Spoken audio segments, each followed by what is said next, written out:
Hi, everybody. I'm Susie. I'm 34 years old, and what I'm about to tell you will make you rethink your relationship with the in laws. My husband Tom and I have been married for over 3 years now, so I am much loved by the family except for my mother in law, Bernice. She hasn't really done anything to hurt me or has said anything rude. She just feels off. I never said anything to my husband for fear of overthinking something that isn't such. For the most part, she lives off her deceased husband's money, so that isn't an issue for her. But whenever we go out to dinner or decide to do family road trips, she's constantly pressurizing us to buy her meals, rooms, and such. My husband has two other younger brothers and one younger sister. She never asks them for money. Every Wednesday, we go out to dinner as a family. But since the holiday season was approaching and we wanted to save money, I volunteered to cook dinner at home for everyone. No one had a problem with it except my mother in law. She threw such a fit that my husband ordered food to go so she could eat it at the dinner table. Everyone else ate my pasta, and might I add, it was delicious. She was still huffy. If your father were still alive, this wouldn't slide. You know that, Tom. Everyone went quiet. My sister in law, Leela, excused herself to the restroom, and my two brothers in law, Ted and Phil, went outside for a smoke. I am just saying, who cares what mom wants? I had enough of her attitude. Bernice, don't you think you're being too harsh? She looked at me with disgust. My husband didn't say a word and kept eating his food, which only made me more angry. The rest of the dinner was somewhat awkward, but we made it through. I collected all the dishes, including my mother in law's. She made my husband transfer her to go food on one of the china plates so she wouldn't feel left out. I stacked the dishes in the sink. I was tired and annoyed by the situation, so I would have to wash them in the morning. Later that night, I asked why Tom didn't say anything. She's getting older, Susie. What do you expect? She just lost the love of her life. It would do us some good to give her some slack. Hell, maybe we should give her a grandchild. I knew he was joking in the latter. We had agreed that we weren't going to have children, but Tom was right. His mom was well into her 70s. She had her kids on the later side of age. But no matter what, they all turned out amazing individuals. I wonder how. That morning, while drinking my coffee, I began washing the dishes. As I aimlessly put them away, I noticed the stack didn't reach the top of the cabinet. That was odd, so I counted the plates. There were only 5. Where was the 6th one? I checked back into the sink, but there were no dishes left. Tom! He was watching TV in the living room. What's the matter, honey? We're missing one of our china plates. What? He came into the kitchen. Where did you put it? I don't know. I don't think I washed it. It was bizarre, to say the least. We checked the dining room, kitchen table, and anywhere that seemed plausible. But there was nothing. I began to have a funny feeling in the pit of my stomach, but I couldn't place where it was coming from. Was our house haunted? Did someone break into our home to steal one single china plate? I was rather confused and quite alarmed. Tom was too, but what could we do? We couldn't do anything about it, so we had to let it go. It was just a plate that vanished. I didn't begin suspecting my mother in law was the culprit until we saw her at church on Sunday. I wore a modest plain dress only because the jewelry Tom gifted me on our anniversary last year was what I wanted people to pay attention to. I wore two diamond earrings. After the service, everyone wouldn't stop complimenting the earrings. I was getting rather shy. Aren't those darling?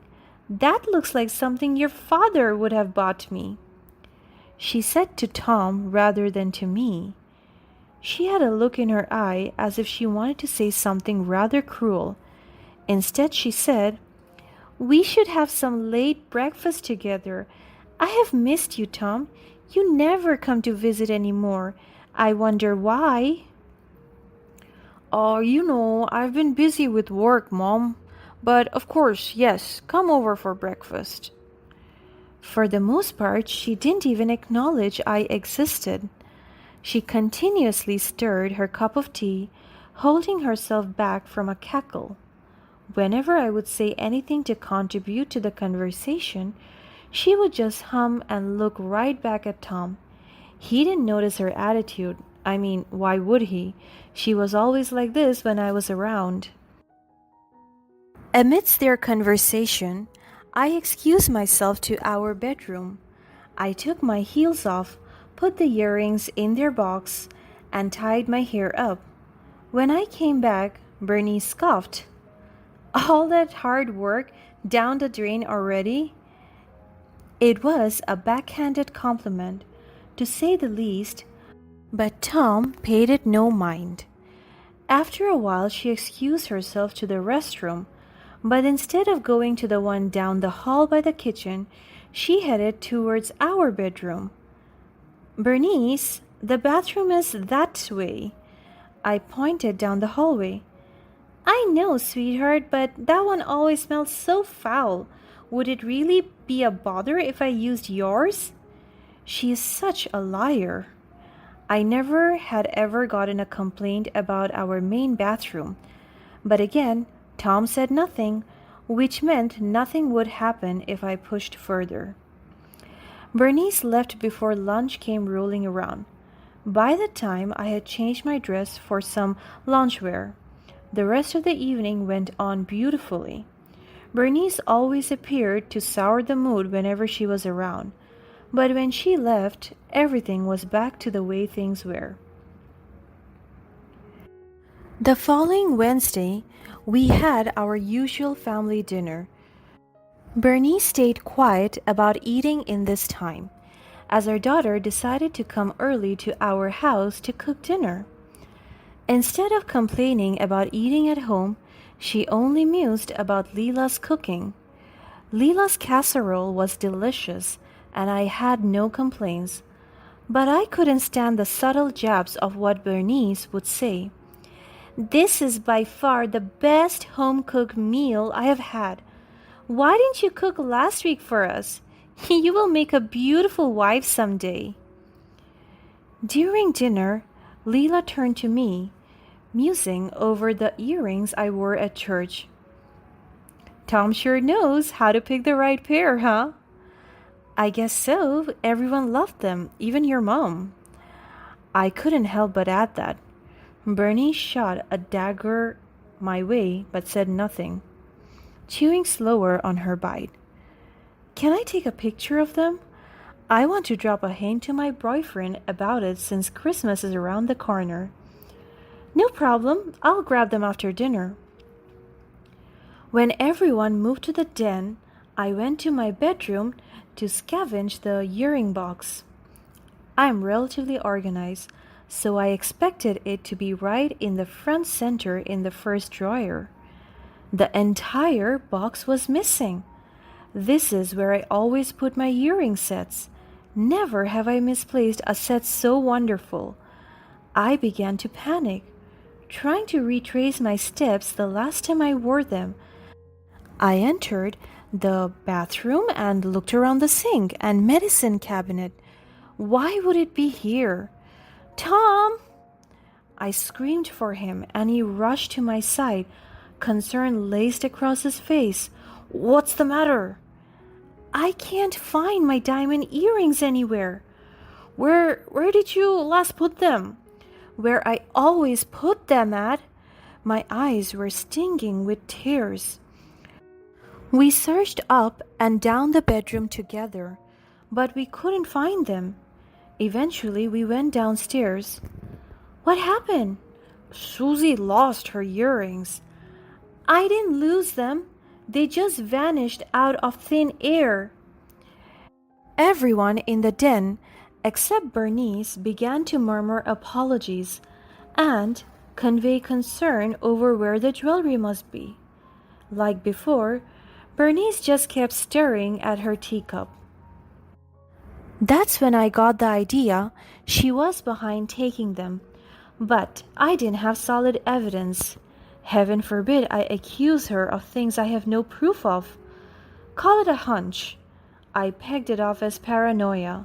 Maybe I did misplace the box and left it out where it could fall in the corner of the room. That cannot be possible, though. I'm not that careless. The final straw was at Bernice's dinner party for her 75th birthday. Everything seemed to go well with the family, and a few distant cousins and relatives appeared. I wasn't familiar with many of them, so I felt a little uneasy. Amongst all the busyness, I put my purse along with Leela's in the guest room, fearing that maybe another object of mine would go missing. The whole night I kept checking to see if my purse was still there, and it was. Eventually I was happy and decided to loosen up with everyone else. Bernice paid me no mind, and the night was actually lovely. The following day I went to buy groceries, but when I reached in for my purse, lo and behold, my Louis Vuitton wallet was nowhere to be seen. I last put it in my purse from the night before. Heck, I even checked inside the bag a few times. But I must not have checked it before going home from all the festivities and drinking. I was in pure embarrassment as I held up the line. I called Tom as soon as possible and began crying in the speaker full of hysteria. Darling, what's wrong? My wallet, it's gone. What? I drove back home without groceries and tired out of my mind. Together we returned to Bernice's and scavenged the house. It was nowhere to be found. What a shame, she said before stifling a laugh. I think that's quite rude of you to be laughing at such a serious matter. It was in your house after all. Are you accusing my family of stealing your wallet? How dare you? No, I'm accusing you. I know you don't like me. Bernice feigned shock, looking straight at Tom in disbelief. Why would she steal from us? Come on, honey, you need to calm down. She has some vendetta against me, I swear it, Tom. Ever since we decided to eat at our house, she's been overtly rude. I am so sick of it. I will not have a horrid girl yelling crazy allusions. Get her out of here, Tom. Gladly, I bellowed out. Tom and I argued the whole car ride back home, and it didn't get any better. He went straight to our bedroom and slammed the door. I was left alone in the kitchen. To calm myself, I opened the cardboard to get a glass. What had me fuming next was that the entire china set was gone, nowhere to be seen. I was beyond livid and had enough sense to not go back to Bernice's to cause havoc. Instead, I convinced Tom to buy cameras and change our locks. His mother had a key, but I managed to stifle him by not getting her another set. It was a compromise I was willing to make. We were no longer hosting dinner at her house, and everything seemed to return to normal. But I was still feeling at a loss for my wallet. It was the most expensive thing I owned besides my earrings.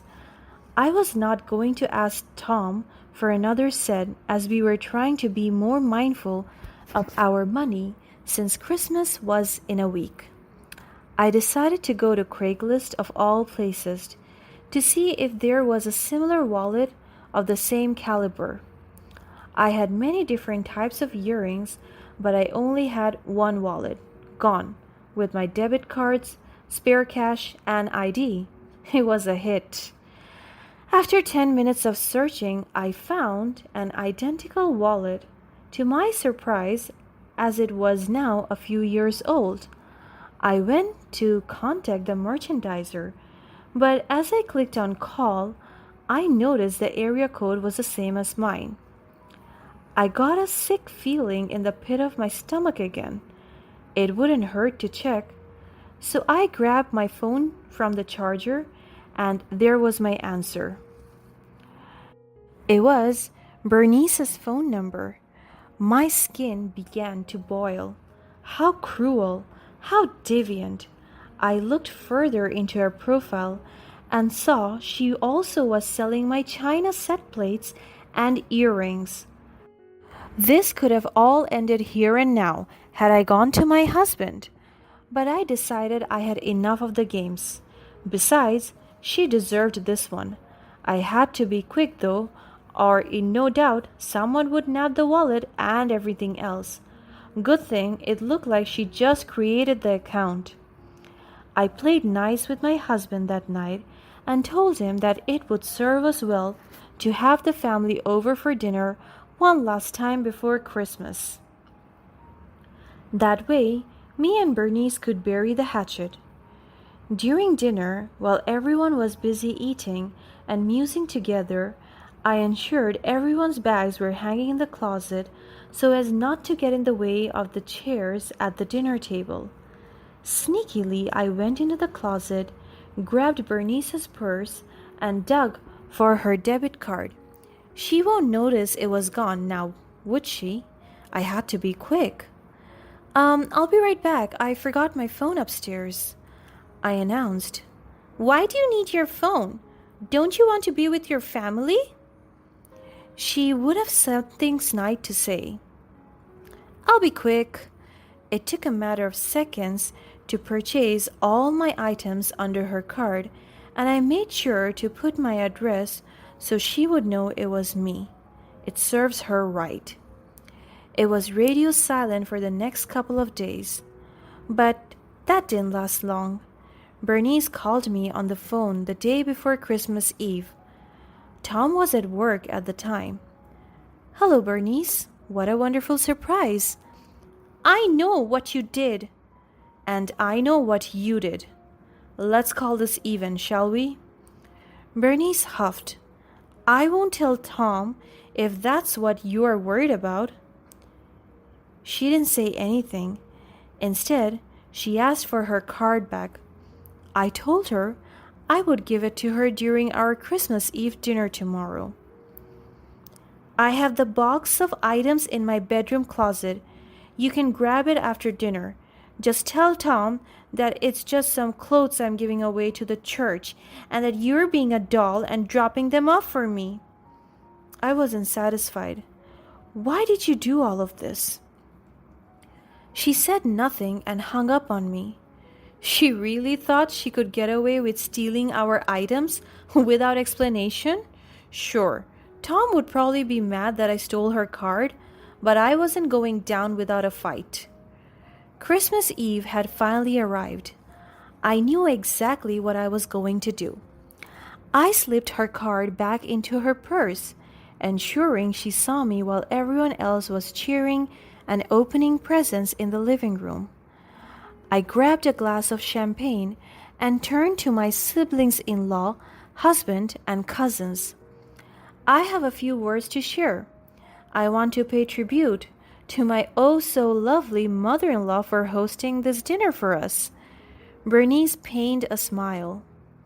I would also like to share a precious yet peculiar story about Bernice.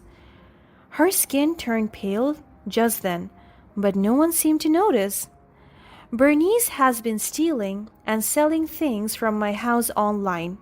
Susie, that's enough. No, it's true, Tom. I swear it. I found her profile and matched her phone number. This is ridiculous. Don't listen to her, Tom. Check her bedroom closet. You'll find it there. Tom, no, don't. If this will get her to stop, so be it. But if there isn't a sign or a trace of it, we may have to reconsider our marriage. He trudged upstairs along with his two brothers Phil and Ted. Leela and I followed behind, with Bernice at the bottom of the stairs. After some rummaging, there stood one brown box in the middle of the closet. In it was precisely all the things his mother had stolen and then some. Stuff I hadn't even realized had gone missing. A bathing suit top, our wedding video, even an old necklace Tom bought me during our first year of marriage. What in the world? Why would Mom do this? I have no idea. I stood there only a few feet away, huffed out in pent-up rage. And you didn't believe me? She planted it there, Tom. I swear it. She's crazy. I am not the crazy one. You are. Well, you're the one that stole my card to buy your stuff back. The truth was out, and there was no turning back now. Why would you do this to us? You made Susie look crazy? After your father died, I thought you would take care of me. You're the oldest after all, but no. Instead, you spent all your time with your wife. It's bad enough I have to be around her. That's not a good excuse. I can't believe you. That night was the last we saw of Bernice. Tom did not like the lying, not one bit. His siblings still talk with his mom, but from what Leela says, at least their relationship with her has been strained. It's those little things you begin to pick up. If Bernice isn't careful, by the end of the year, none of her kids will be talking to her. Now we do holiday dinners at my house, and unfortunately for Bernice, but fortunate for me, she eats sad and alone. I hope she rethinks what she did, and if she is woman enough to apologize, maybe, just maybe, I could forgive and forget. Tom thought it was absolutely genius to repurchase our stuff using her card. He kept apologizing profusely over the matter. But it didn't matter. I got the long overdue payback. Our relationship has been restored.